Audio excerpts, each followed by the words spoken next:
The 2020 schedule for Texas A&M really set up nicely because they played the three bottom teams really out of the East: Tennessee, South Carolina, and then Vanderbilt.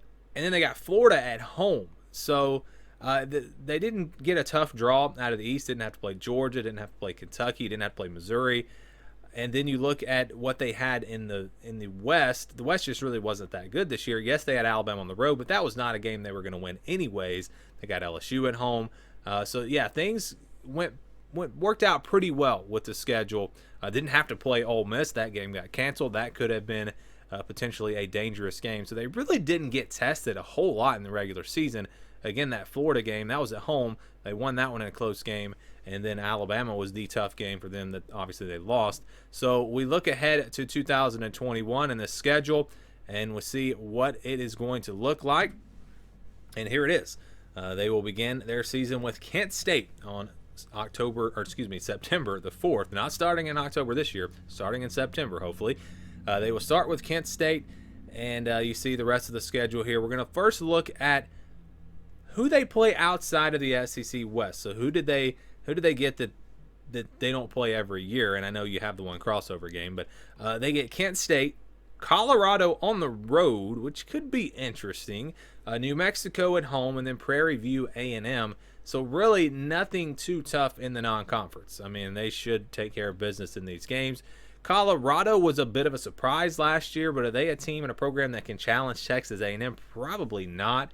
But it is on the road. It's early in the year. I guess you never know. And then out of the East, they'll play Missouri on the road. That is a potential tricky game there. It's not Georgia. It's not Florida. But Missouri might be the third best team in the East this year. And playing them on the road, that'll be a pretty tough challenge. They play South Carolina every year. That's their cross-division rival. So they'll get them at home. And again, these are the games that they play outside of their 6 division games. Nothing too tough. They don't have a very tough schedule at all outside of the SEC West. Obviously, the SEC West is going to make your schedule tough every year. But let's go back to that schedule. And again, they'll open up on September 4th against Kent State. They will go to Colorado on the road after that on September 11th. That will be their first 2 games of the year before playing New Mexico on September 18th. So their schedule works out where they get 3 non-conference games before they ever play an SEC game. 3 games that they should be able to win, get the young quarterback some experience. That Colorado game could be a little tricky. We'll have to kind of wait and see what that Colorado team looks like. But these 3 games should be wins for Texas A&M. Arkansas after that, that's where they will open up SEC play on September 25th, of course, playing in Arlington.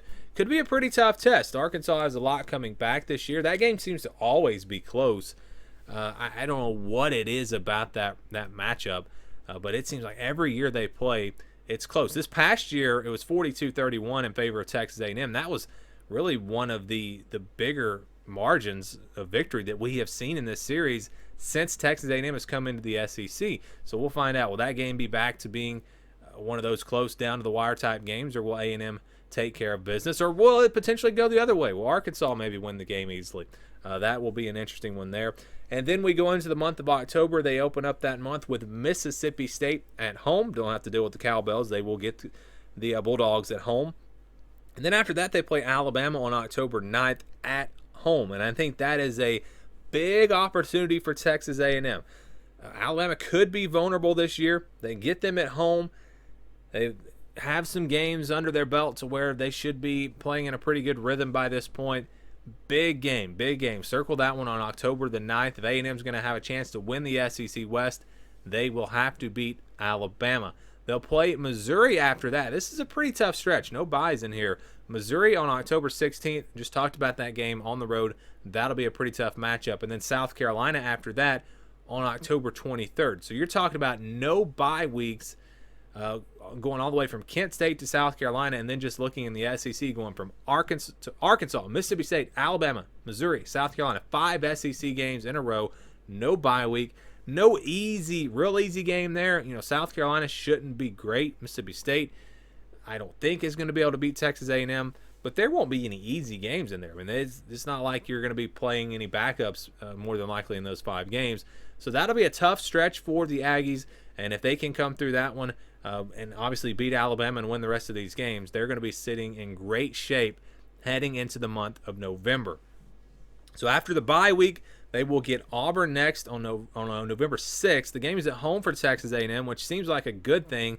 But if you look back at this series, since A&M has come into the SEC, it seems like the away team wins almost every time. I have no idea why. So that may not be an advantage for Texas A&M, but when we talk about these trends and things, everybody says, well, no, it's an advantage. It's still an advantage. I don't care what's happened in the past. It's still an advantage. You'd rather play Auburn at home than on the road, and they will get this game at home. Auburn's a team that has a lot of question marks. We really don't know what to expect with the new head coach, but definitely a winnable game for Texas A&M. And then there comes a game after that against Ole Miss on November 13th. I just mentioned a little bit ago, they did not play Ole Miss this past year. That game got canceled. They will play the Rebels, and they'll play them on the road this year. This could be a very, very tough test. If they get through those 5 SEC games earlier in the year, this might be their toughest back-to-back right here. Auburn and Ole Miss. Now, Alabama, Missouri, that one might have a slight advantage, but those 2 back-to-backs, Alabama and Missouri, and then Auburn and Ole Miss, that's going to be the season for Texas A&M in my opinion. Big games here against a very good Ole Miss team, a very good offense. We'll see what the Aggies look like by this point in the season, if they're going to be favored in that game, or maybe it's a game that really could go either way. Should be a good one, and again, a good back-to-back couple of games there, Auburn and Ole Miss. Prairie View A&M comes up next on November 20th. FCS team should not be an issue at all for the Aggies. And then a big game to close out the season. It's on the road at LSU, November 27th. We have seen some great games in this series already. You go back to last year, A&M was supposed to win easily. LSU played them pretty tough. Death Valley is a very tough place to play. This could potentially be a game between 2 top 10, top 15 teams.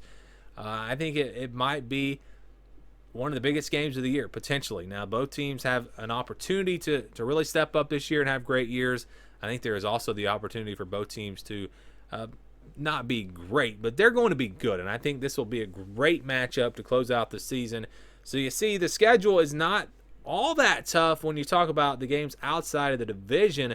But then you start looking at the SEC West, and you look at Alabama, you look at Auburn potentially, Ole Miss on the road, LSU on the road, an improved Arkansas team. Just because of the division that they're in, this still is a pretty tough schedule. Missouri on the road, another game that could be tough, and it's right after playing Alabama. How many times does a team lose to Alabama and then lose the next week? Look it up. It happens all the time. You put so much into a game against the Crimson Tide, a lot of times they can beat teams twice, and it's happened throughout the Nick Saban era at Alabama. So those 2 games will be big. Alabama, Missouri, Auburn, Ole Miss will be big, and then LSU to close it out. Those 5 games probably will determine how the season goes for the Aggies in 2021.